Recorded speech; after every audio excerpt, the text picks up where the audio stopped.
Hi everyone. This story is for Thursday. It is called Basketball Bells by Sue Macy, illustrated by Matt Collins.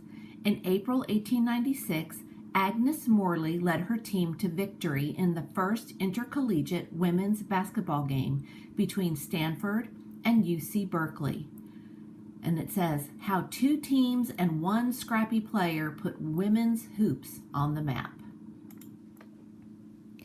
Nobody can ever accuse me of being a girly girl. Sure, I can sashay around in a ruffled skirt carrying a parasol all if I have to, but I'm a lot more comfortable in breeches and spurs.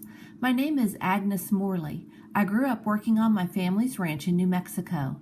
Getting dirty came with the territory. My mother hoped sending me to the Stanford University would make me a lady. What would she say if she saw me now, hurrying through the streets of San Francisco to play basketball? I'm sure she'd prefer that I was going to tea on the arm of a handsome gentleman. Not today. In fact, there will be no gentleman at the game. Our opponents from Berkeley don't feel it's proper for women to perspire in front of men. I think that's silly. At Stanford, we play our games outdoors where anyone can see. Some people feel women shouldn't play basketball at all. The game, of course, was designed for men. Then, Senda Berenson, a teacher at Smith College in Massachusetts, adapted the rules to make it less rough for women. One thing she did was draw lines that divide the court into 3 sections. Women are assigned to a section, and they have to stay there. In the men's game, players are allowed to run all over the court. I don't think anyone knows what to expect today. After all, this will be the first basketball game ever played between 2 women's college teams. More than 500 ladies cheering at the top of their lungs welcome us into the arena. Actually, their behavior is anything but ladylike. The last time I heard such a roar, I was caught in a cattle stampede. As we take our positions, I block out the noise and study our opponents. It worries me that the Berkeley players are taller and heavier than we are. Out on the range, I've held my own against antelope and coyotes and even grizzly bears. But as a guard on our team, I have to stand up to these sturdy forwards charging their basket. Can I do it? It's time to find out. A hush falls over the crowd as the referee tosses the big stuffed leather ball in the air to start the game. I stand alert, ready anytime the sphere comes towards me. When I catch it, I whip it to Stella in the corner of the court. She throws it to our forwards so one of them can shoot at our basket. Sometimes, though, my opponents are too quick. Over and over, I find myself pushed onto the hard floor in a scramble for the ball. My opponents and teammates dive on top of me, and I am crushed under their weight.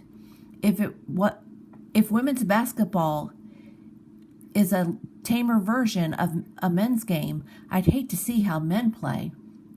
Most of the action in the first half is across the court, near our team's basket. Midway through the half, Stella throws the ball to Maddie, one of our forwards. She takes a long shot.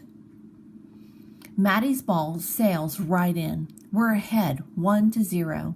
We have the advantage now.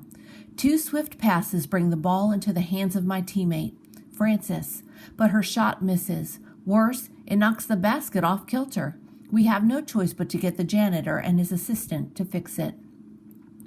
Out they come, the only men in the building. The assistant stares at us so intently he almost knocks the janitor off the ladder. When the basket is secured, the 2 men make a hasty exit. With the ball back in play, the momentum shifts. Berkeley's captain throws a stinging pass to one of her forwards. She launches a shot that lands right in the basket. We are tied, 1-1. For the rest of the first half, we try mightily to break the deadlock, but no one else scores. Berkeley comes back from the halftime break with even more energy. It seems that the ball is always whirring around me as our opponents push to their basket. My teammates and I jump and lunge to stop all of their shots. Berkeley's guards play just as fiercely around our basket, and neither team scores. Suddenly, a piercing whistle stops the action. In our frenzied activity, both teams have committed fouls. Now, one player from each team gets to take a foul shot. One of Berkeley's forwards steps up to shoot. I watch helplessly. The rules forbid us from blocking foul shots. "Go, Edith!" someone yells from the stands. She closes her eyes for just a second, as if to see the shot in her mind. Then she heaves the ball. It sails through the air and misses. Frances steps up for our team. The arena is so quiet. I can hear the wind rustling the American flag outside. Frances turns the ball around in her hands before launching it with terrific force. It flies towards the basket and drops right in. We're ahead, 2-1. Our fans cheer wildly.